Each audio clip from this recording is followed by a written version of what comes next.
नमस्ते, आप सभी को स्वागत है हमारे चैनल पे। आज हम दो ऐसे स्टूडेंट से बात करेंगे जो एग्जाम के कुछ लेवल्स को पार कर चुके हैं और अभी भी उनका संघर्ष जारी है। तो आपका स्वागत है ब्रो हमारे इस चैनल पे।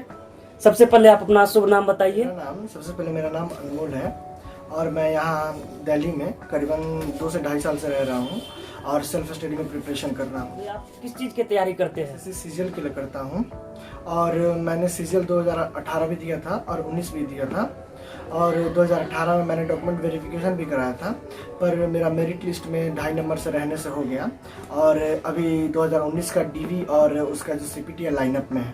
मालूम चला है कि आप बिना कोचिंग के सीजीएल डीवी तक पहुंचे हैं, तो अपने अनुभव के बारे में हमारे दर्शकों को कुछ बताएं। एक्चुअली मैं आया था दिल्ली तो मैं यही सोच के आया था कि कुछ अच्छे कोचिंग्स में क्लासेस लूँगा, पर यहाँ केडी कैंपस और पैरामाउंट में मैं एडमिशन लेने गया भी था और 2 मंथ एडमिशन लेने के बाद मुझे लगा कि वो थोड़ी बकवास पढ़ा रहा है, क्योंकि उस समय टीचर की स्कार्सिटी थी। तो मैंने उसके बाद से डिसाइड किया कि मैं कोचिंग पे भरोसा नहीं करूँगा और सेल्फ स्टडी ही करूँगा। तो सेल्फ स्टडी करते समय मेरे को थोड़ा सा स्ट्रगल करना पड़ा, हालांकि इसलिए स्ट्रगल करना पड़ा क्योंकि मैं बहुत सारे सिलेबस से अनअवेयर था, पर धीरे धीरे मैंने कोशिश किया कि जितने प्रीवियस ईयर हैं उनको सम अप कर लूँ अपने माइंड में, ताकि आगे के और सारी चीज़ें क्लियर हो जाएँ। और धीरे धीरे करके मैंने देखा कि मेरा पहला अटैम्प्ट था 2018, जिसे मैंने सेल्फ स्टडी के थ्रू ही निकाल दिया और 2019 भी सेल्फ स्टडी के थ्रू निकाल दिया। अब आगे क्या होता है। बहुत अच्छा भैया, आप हमें ये बताएं कि पढ़ाई के दौरान क्या क्या समस्याएं आती है, आप हमारे स्टूडेंट को ये बताएं। First of all thank you for your appreciation, but it's okay, क्योंकि ये नॉर्मल सी बातें हैं। जो भी स्टूडेंट स्ट्रगल करना चाहता है या पढ़ता है उसे लाइफ में स्ट्रगल और संघर्ष करना ही पड़ता है, क्योंकि ये उसका लाइफ का पार्ट हो जाता है।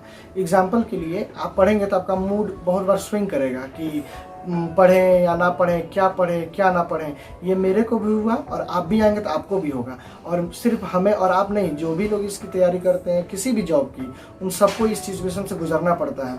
तो आप जब भी तैयारी करने का मूड बनाए तो आप इस चीज़ को अपने दिमाग और जहन में उतार लें कि आपको इसके लिए संघर्ष करना पड़ेगा, क्योंकि पढ़ाई को ब्रह्मचर्य जीवन में इसलिए रखा गया है ताकि उसमें माइंड जो है सबसे अधिक फ्री स्टेट में रहता है और सारे बंधनों से मुक्त रहता है। और रही बात मेरी, तो मेरे को सीजीएल में जब 2018 में मेरिट लिस्ट में नहीं आया तो मैं दुखी थोड़े दिन के लिए हुआ, थोड़े आई थिंक 1 या 2 दिन के लिए। उसके बाद से मैं अपने आप को ये समझाने में सफल हुआ, क्योंकि मुझे लगा कि सेल्फ स्टडी से यहाँ तक पहुँचना कोई छोटी बड़ी बात नहीं होती है।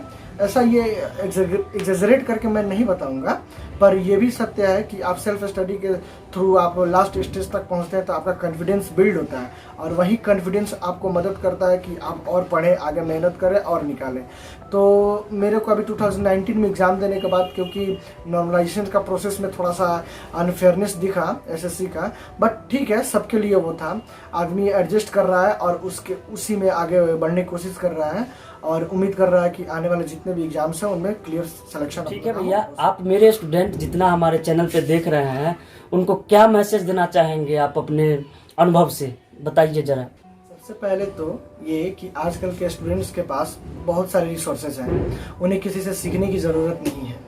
अगर वो सच में सच्चे दिल से पढ़ने चाहें तो रिसोर्सेज का भरमार है। पहले था कि आपके पास पैसा है तभी आप पढ़ पाते हैं, लेकिन अभी का समय ऐसा है कि आपके पास अगर पैसा ना हो, सिर्फ एक आपके पास मल्टीमीडिया मोबाइल फ़ोन हो और नेट रिचार्ज हो, तो आप उसी के थ्रू कोई बड़े से बड़े एग्ज़ाम की तैयारी कर सकते हैं। एग्जाम्पल के लिए मैं भी उसी तरह तैयारी करता हूँ।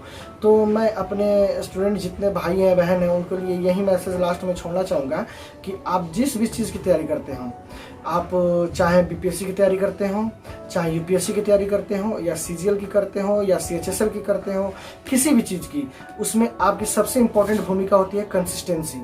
आप जितना कंटिन्यू रखेंगे अपने स्टडी को एक रेगुलर वे में, उतना ही आपको स्ट्रगल कम करना पड़ेगा, क्योंकि स्टडी जो है और सफलता जो है आपको संघर्ष में, आप कंटिन्यूटी से ही उस संघर्ष को कम कर सकते हैं। तो उम्मीद करते हैं कि हमारे जितने भी दर्शक हैं स्टूडेंट के रूप में, वो इन सारे चीज़ों को अपने जीवन में उतारेंगे और अपने जीवन को। धन्यवाद भैया, आपने मेरे स्टूडेंट के बारे में आज इतना कुछ बोले हैं। It's okay. तो आइए हम अपने दूसरे स्टूडेंट भैया की तरफ बढ़ते हैं जो यूपीएससी की तैयारी करते हैं। तो भैया सबसे पहले आपका शुभ नाम क्या है? कैलाश यादव है। मैं यहाँ दिल्ली में पिछले 2 महीने से रह रहा हूँ। एक ऑर्डिनरी कोचिंग की मुझे ज़रूरत थी, तो मैंने उस कोचिंग की सहायता ली, क्योंकि इनिशियली मुझे कुछ पहले तो समझ नहीं आ रहा था कि मैं किस रास्ते पर जाऊँ। तो मैंने तो जैसा कि आपने बताया 2 माह से तैयारी कर रहे हैं, तो इनिशियली क्या क्या चैलेंजिंग फेस करना पड़ता है हमारे स्टूडेंट को कृपया बताएं मैंने भैया। बताया कि मैं पिछले 2 महीने से यहाँ पर तैयारी कर रहा हूँ। एक डेडिकेटेड स्टूडेंट्स के लिए बहुत सारे चैलेंजेस आते हैं लाइफ। जैसे कि जब आप डेडिकेशन के साथ पढ़ाई कर रहे हो तो एक टाइम के बाद आपका वो जो डेडिकेशन लेवल होता है वो थोड़ा डाउन होने लगता है। तो उस लेवल को डाउन ना होने दें। जैसे कि आपको मूड फ्रेश करने के लिए जो चीज़ें आपको पसंद है आप उन चीज़ों में फोकस करें, जो चीज़ आपको प्रभावित करती हैं आप उन चीज़ों के लिए जाएं। तो इस प्रकार से ये करने से आपको एक इनिशियल सेटिस्फेक्शन मिलेगा, मतलब अंदर से एकदम आवाज़ आएगी कि हाँ चलो ठीक है, हम अब पढ़ाई के लिए तैयार हैं। सबसे इम्पॉर्टेंट चीज़ जो होती है वो होता है पेशेंस।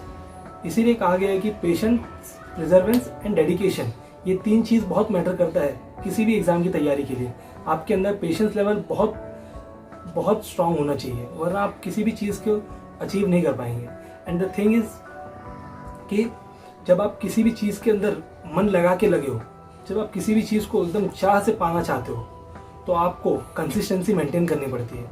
कंसिस्टेंसी भी एक बहुत ही स्वरूप कहा जाता है, बहुत ही इंपॉर्टेंट कहा जाता है कि अगर आप कंसिस्टेंसी नहीं मेंटेन कर रहे हो, आप दिन में पढ़ रहे हो बट आप कंसिस्टेंसी नहीं मेंटेन कर रहे हो, तो आपके लिए वो थोड़ा प्रॉब्लमेटिक हो सकता है। And thing is patience and the thing is you have to maintain that you should be perseverant, passionate and consistent towards your. तो भैया लास्ट मैसेज क्या देना चाहते हैं आप हमारे जितना व्यूअर है, स्टूडेंट्स देख रहे हैं। बोलना चाहूँगा कि लगातार मेहनत करो, अपने आप पे विश्वास रखो। जो खुद पर विश्वास रखते हैं उनकी कभी हार नहीं होती। और एक छोटी सी लाइन, मनुष्य के संघर्ष से कोई काम बड़ा नहीं, हारा वही जो लड़ा नहीं। वाह भैया वाह, थैंक यू भैया। आपने अपने अच्छे ज्ञान से मेरे स्टूडेंट्स जितना देख रहे हैं उसको प्रभावित किए हैं। हम चाहते हैं कि स्टूडेंट्स भी इनसे कुछ सीखें और अपना पढ़ाई को कंटिन्यूअस रखें। दोस्तों, ये इंटरव्यू सेशन आपको अच्छा लगे तो ये वीडियो को आप ज़्यादा से ज़्यादा अप्रिशिएट करें और तब तक के लिए खुश रहिए, आबाद रहिए, मस्त रहिए।